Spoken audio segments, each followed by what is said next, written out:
nemojte raditi kod kuće. Danas radimo Twin Edition, koja je veći. To su pitanja. Sa našom pjenicom. Koja je veća spavalica?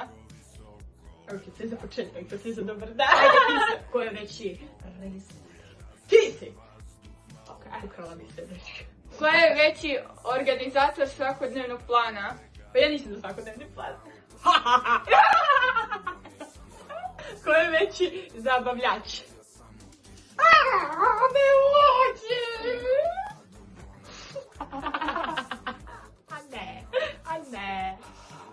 A ne. Više čiste drugima misle. Nije da je druga nismo vaši. Bolje da preskočimo. Okay. Koja je smirena u stresnim situacijama? Malo sam ti dao svoje pjenice sušerski, da. Treba se. Sa svoje glave palo. Koja je veći gurman? Ili ti... Ja se bojim od tebe. Ali opet. Ono biti teško. Ok, koja je više priča anegdote? Naše. Zašto dobro da radite kod kuće? Jer ovo tako peče, da pađe, ovo je kuka.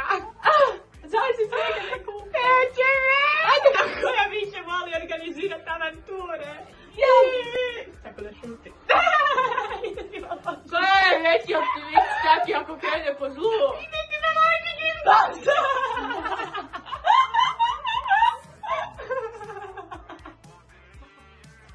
I to bi bilo to.